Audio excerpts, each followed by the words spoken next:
Yang terhormat bapak-bapak, ibu-ibu, salam Pancasila. Bapak-bapak, ibu-ibu yang melihat video saya ini, tolong jangan lupa subscribe, like, dan di-share. Sifatnya gratis. Saya akan mengomentari Partai Demokrat mempersiapkan diri menjadi pedagang nasi goreng. Jadi sumber saya dari YouTube. Saya Susilo Bambang Yudhoyono membuat usaha nasi goreng terkait virus corona. Kapan berakhir belum tahu. Partai Demokrat ini menjual nasi goreng sepertinya mengkritik Presiden Joko Widodo, di mana virus corona tidak turun-turun, malah meningkat jumlahnya. Padahal usul dari Partai Demokrat ini, SBY ini kepada Presiden agar menerapkan lockdown. Tetapi usulnya itu tidak dapat diterima. Mungkin ini dibuatnya semacam kritikan bahwa dia melakukan penjualan nasi goreng ini karena terkait dengan virus corona ini. Karena virus corona ini bukannya berkurang jumlahnya, meningkat terus, sehingga masyarakat akan bisa bertambah miskin, sehingga melakukan usaha nasi goreng. Sehingga mulai sekarang dia sudah mempersiapkan diri untuk menjual nasi goreng tersebut. Kalau dilihat dari kondisi sekarang ini, bisa terjadi Susilo Bambang Yudhoyono membuka usaha nasi goreng. Karena Partai Demokrat sudah menuju kehancuran, yaitu satu, awalnya ditemukannya pemberian dana 9 miliar untuk dari Gubernur Jawa Timur Kofifa kepada Susilo Bambang Yudhoyono membangun gedung Museum Pacitan atas nama SBY dan Ani. Dan sekarang masalah Museum Pacitan tersebut sedang ditangani Komisi Pemberantasan Korupsi. Selanjutnya selesai nanti menangani kasus Museum Pacitan tersebut, dilanjutkan lagi nanti menangani kasus proyek mangkrak. Jadi pada saat Susilo Bambang Yudhoyono menjadi Presiden RI, banyak proyek mangkrak dilakukannya, hanya dikerjakan 25% dan 75% dananya diduga dikorupsi. Dana 75% tersebut diduga dikorupsi. Dan selama menjadi presiden 2 periode 10 tahun, menambah utang negara 1.000 triliun.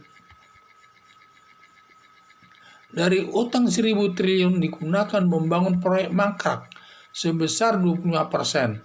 Berarti 75% dikorupsi. Dengan demikian 75% daripada 1.000 triliun berarti 750 triliun dikorupsi. Banyak kader Partai Demokrat yang terlibat kasus proyek mangkrak tersebut, antara lain Anas Urbaningrum sebagai Ketua Umum Partai Demokrat. Kalau nggak salah ini masalah Hambalang juga ada uang dan korupsinya. Demikian juga Andi Malarangeng, itu juga dihukum hakim untuk terkait dengan perkara korupsi, mungkin pembangunan daripada gedung olahraga di Hambalang tersebut. Jadi ada juga Jaro Acik terkait waktu itu dia sebagai Menteri Pertambangan ditangkap KPK juga dan sudah dihukum hakim. Dan juga Muhammad Nasaruddin ini juga sebagai melakukan korupsi juga ini, sehingga sudah selesai dia menjalani hukuman tersebut. Dan lain-lain, sebenarnya masih banyak kader-kader Partai Demokrat yang sudah ditangkap KPK karena melakukan perbuatan korupsi. Bentuk perbuatan korupsinya mungkin dalam bentuk proyek mangkrak tersebut. Itulah saya. Kalau nanti proyek mangkrak ditangani Komisi Pemberantasan Korupsi, maka harta kekayaan Susilo Bambang Yudhoyono habis disita negara berdasarkan putusan hakim. Mungkin seluruh kekayaan Susilo Bambang Yudhoyono diduga tidak sampai sebesar 750 triliun tersebut, atau lebih atau kurang, mungkin masih ada ya.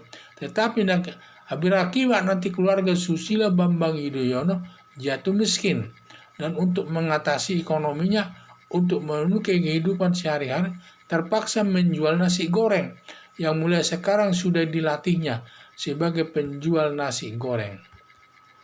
Dugaan saya bisa saja nanti terjadi untuk keluarga Susilo Bambang Yudhoyono.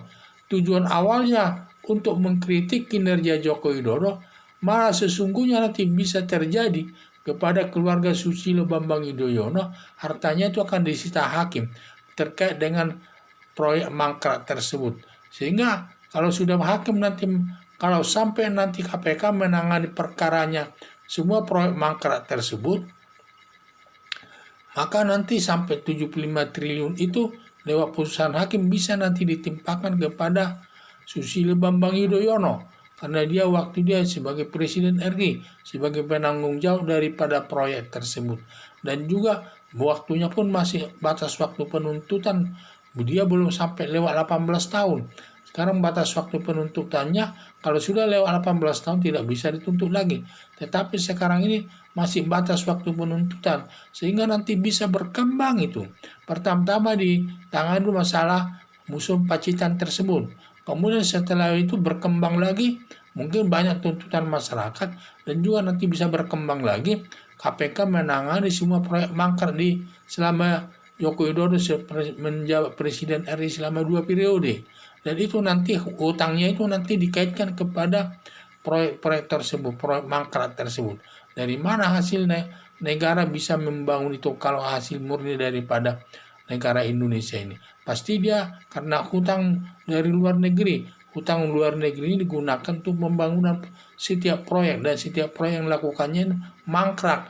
Maka dari uang mangkrak tersebut sebesar 7%, itulah mungkin yang digunakan untuk dikorupsi. Sedangkan 25% digunakan untuk membangun proyek, sedangkan 75% lagi dikorupsi, abang stafnya dan lain sebagainya itu.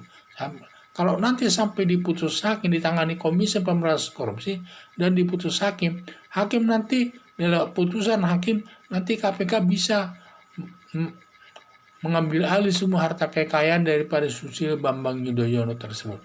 Akibatnya nanti Susilo Bambang Yudhoyono jatuh miskin. Untuk memenuhi kehidupan sehari-hari nanti bisa dia nanti membuka usaha jual nasi goreng tersebut.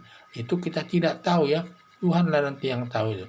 Tetapi tanda-tandanya untuk menuju ke sana besar kemungkinannya. Itu saya lihat. Dan juga fakta juga yang mendukungnya. Jadi tidak asal kita pikirkan, tetapi kita lihat kemungkinan besar itu bisa terjadi kepada keluarga Susilo Bambang Yudhoyono. Sekian dan terima kasih.